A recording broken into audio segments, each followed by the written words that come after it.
Biomolekul.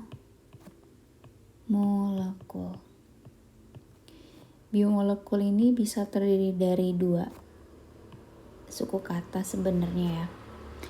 Biologi. Bio itu biologi, molekul ya molekul ya. Maka akhirnya kita tuh sebenarnya bisa mendefinisikan jadi molekul ini ya senyawa kimia gitu ya.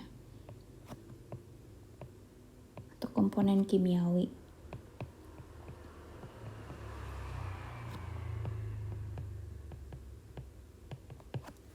Jadi ya kita bisa definisikan biomolekul itu adalah senyawa kimia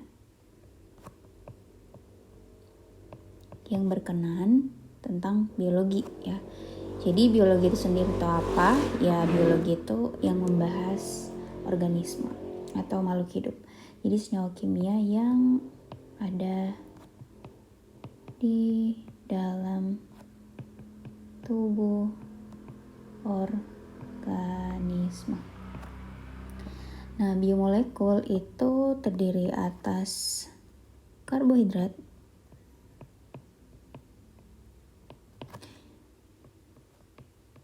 protein,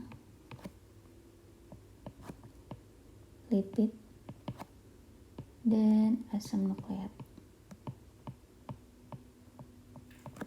Nah, pertama karbohidrat. Karbohidrat ini biasanya disebut sebagai gula karena kalau kita makan rasanya manis. Misalnya nasi, ya nasi putih itu orang Indo suka banget makan nasi putih. Nah, karbohidrat ini bisa dibagi atas yang namanya polimer ya dan monomer. Nah, polimer ini dan monomer ini sebenarnya gampang ya. Polimer itu sendiri, poli itu banyak, mono itu satu gitu ya. Jadi ya strukturnya kalau polimer itu lebih kompleks, monomer itu sederhana. Biasanya kalau polimer itu terdiri dari banyak sekali monomer. Nah, misalnya 4 gitu ya. Jadi ada 4 monomer yang berikatan satu sama lain. Nah, inilah yang disebut sebagai monomer ya. Nah, monomernya itu sendiri biasanya bisa dibagi lagi bentuknya. Jadi si bulat-bulat ini ya, anggapannya sebenarnya dia itu bisa bentuknya kayak gini, bisa bentuknya kayak gini. Ini segi berapa? Bisa juga bentuknya kayak gini. Nah, jadi monomer di sini ini ada 1, 2, 3. Sebenarnya ini adalah ada 3 karbon. Nah, ya kalau ini berarti ada berapa? Ada 6 karbon dan ini ada 5 karbon ya. Nah, jadi karbohidrat itu penting, yang mungkin bisa diingat adalah karbonnya atau C ya. Karbon, unsur karbon gitu ya. Jadi monomer itu bisa bentuknya seperti ini, 3, bisa bentuknya 6 dan bisa bentuknya 5. Nah, jadi setiap dari monomer ini nanti bisa berikatan ya, lebih dari 1 monomer. Nah, nanti disebutnya sebagai polimer gitu. Nah, kalau polimer itu contohnya biasanya kalau di tumbuhan ya, kalau di tumbuhan itu ada selulosa, dan kalau di hewan ya, di hewan itu ada glikogen ya. Nah, ini mah nggak usah dianggap pusing dulu ya, ini cuma contohnya. Sedangkan kalau monomer ini biasanya ada istilahnya nih, ini kan ada 3 karbon nih. Nah, jadinya tri itu 3 ya. Terus osa. Osa ini biasanya ya berhubungan dengan karbohidrat. Jadi ada 3 karbon maksudnya. Terus ini 6 ya, jadinya disebutnya hekso ya. Hekso tinggal ditambahkan osa, heksosa gitu ya. Osa gitu ya. Nah, terus ini ada 5 penta gitu ya. Terus tambahkan osa, pentosa gitu. Nah, kayak gitu. Contohnya biasanya ini ada banyak ya. Bisa glukosa, bisa fruktosa, bisa galaktosa. Coba deh kalau misalnya beli makanan kayak bungkusnya itu bisa dilihat dia itu mengandung apa, glukosa, fruktosa, atau galaktosa ya. Nah, jadi kalau ada dijumpain istilah-istilah ini, tentunya dia masuk ke dalam golongan karbohidrat. Nah, sekarang kita ke protein. Jadi protein itu biasanya sangat erat kaitannya kalau misalnya kita itu makan telur ya, terus makan dagingan. Nah, itu biasanya kita tuh perlu protein ya. Nah, jadi protein itu kalau kita jelasin seperti kayak karbohidrat. Nah, jadi protein ini tuh sebenarnya disebutnya sebagai polimer ya. Jadi protein itu polimer, tapi biasanya bisa disebut sebagai protein, tapi bisa juga disebut sebagai poli gitu. Polipeptida. Nah, jadi artinya berarti ada banyak gitu ya, ada banyak monomer-monomer yang nantinya itu berikatan satu sama lain dan membentuk polipeptida ataupun protein gitu ya. Nah, terus berarti apa sih monomernya? Apakah ada monomer protein? Tentunya ada ya. Jadi monomernya protein ini disebutnya sebagai asam amino. Jadi asam-asam amino ini bergabung membentuk polipeptida gitu. Nah, strukturnya kayak gimana kalau asam amino? Jadi kalau karbohidrat itu kan dia lebih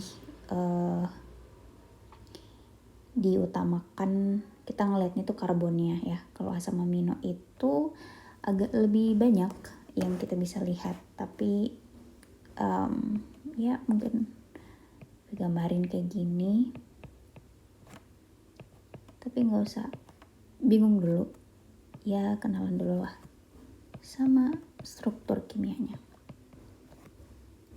Tentunya sebenarnya kita tuh udah harus tahu juga ya unsur-unsur apa aja ya selain karbon. Nah, di sini bisa dilihat nih, ada karbon, ada oksigen, ada ini oksigen, ada hidrogen, ada nitrogen, dan ada gugus R. Gugus R ini gugus yang bisa membedakan asam amino 1 dan asam amino yang lain gitu. Oke, jadi monomernya itu nanti akan berbentuk ini ya, rantai-rantai ini. Nah, nanti rantai-rantai inilah yang akan berikatan satu sama lain sehingga membentuk polimer gitu ya. Gitu aja sih ya. Nah, ini tuh protein. Oh iya, contohnya tuh kalau protein untuk polimernya itu ada yang namanya hemoglobin. Hemoglobin itu ada di tubuh kita ya. Jadi hemoglobin ini tuh dia berperan sekali untuk mengikat oksigen sehingga kita itu tidak sia-sia untuk ngambil oksigen dari proses bernafas ya. Jadi itu hemoglobin. Nah, asam amino sendiri itu tuh banyak jenisnya ya. Jadi ada 20 macam asam amino ya yang esensial. Nah, nanti deh lebih lengkapnya kayak gimana ya.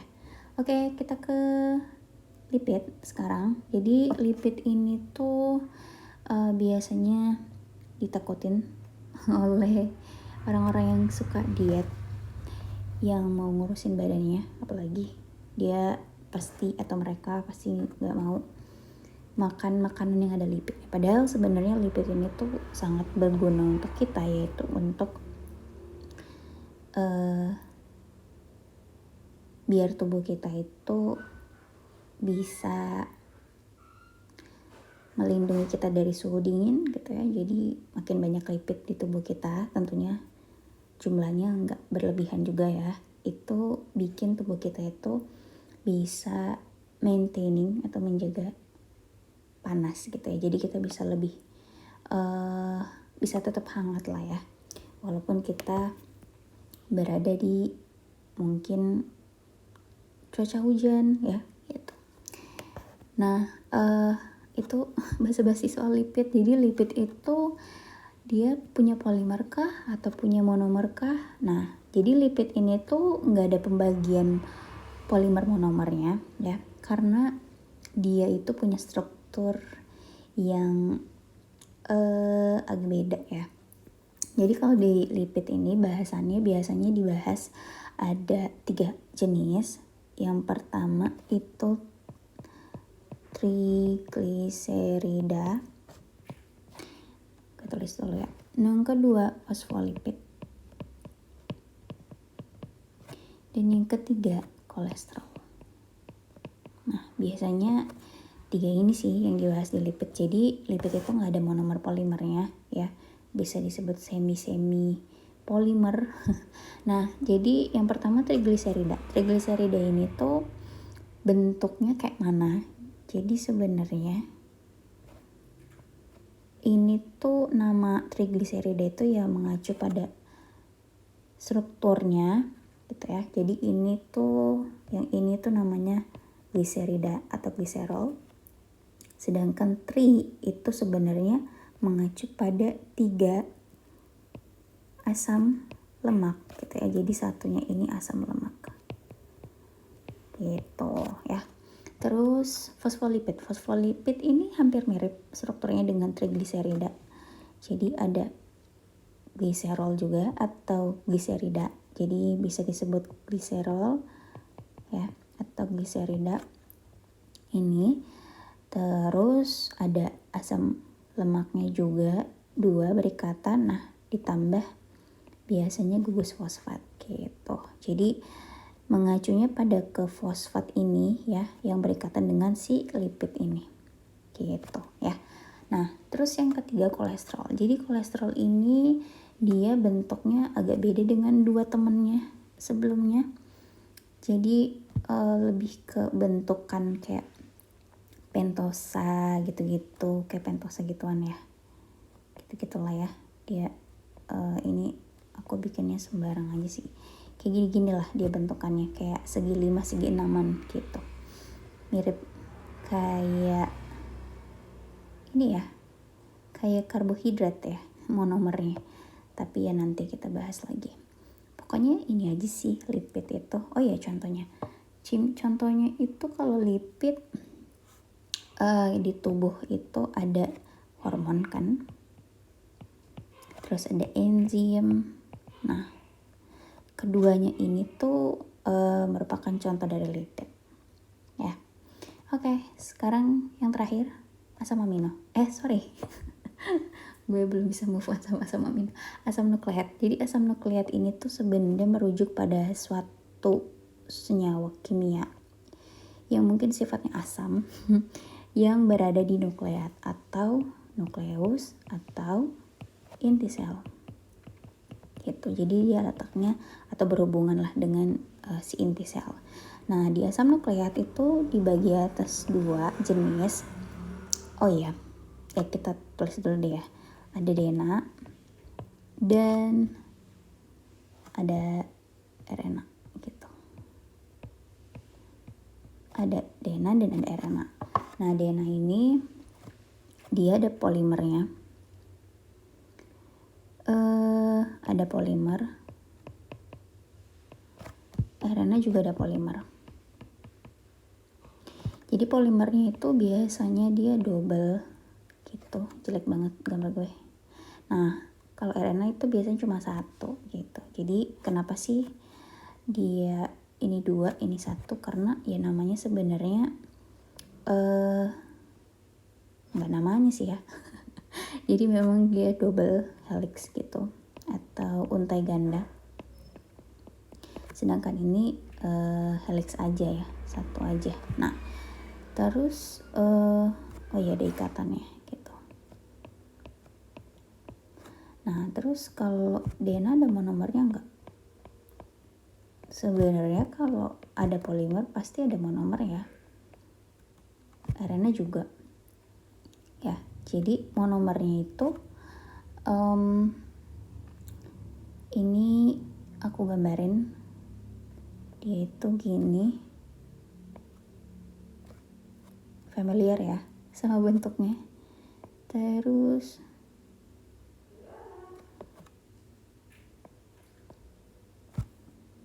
ini kayak gambar cheerleader. Nah, sebenarnya monomer DNA dan RNA itu ya mirip ya kasarannya. Tapi nanti kita bakal lihat lagi lebih jelasnya, mereka berbeda tentunya. Nah, jadi ini namanya, gue tulis aja ya, ribosa. Terus ini basa nitrogen. Dan ini fosfat. Sama, gini juga ya. Basa nitrogen ini di sini. Kalau untuk monomer RNA, ribosa. Ya, terus fosfat. Ya, oke. Nah, kayak gini. Nah, asam nukleat ini tuh penting gak sih? Penting banget karena asam nukleat ini di dalamnya, misalnya contohnya DNA ya. Di DNA ini tuh ada gen, dan gen ini adalah informasi sifat kita gitu ya, informasi sifat si organisme tersebut. Jadi misal kalau di manusia kita punya mata ya, mata kita tuh ya beda-beda ya. Ada yang mungkin sipit, ada yang belok. Nah, sifat mata yang sipit, belok itu tuh ditentukan sama gen gitu. Jadi gen mata belok dan gen mata sipit itu di tiap orang ada yang punya gen mata sipit, ada yang punya gen mata belok, dan akhirnya ya simpelnya mereka akan memperlihatkan mata sipit dan belok gitu. Jadi gen ini tuh penting banget gitu ya untuk kita, dimana gen itu letaknya ada di DNA gitu. Oke, ini mungkin yang bisa gue jelasin mengenai biomolekul ya. Ini berarti masih overview. Bye.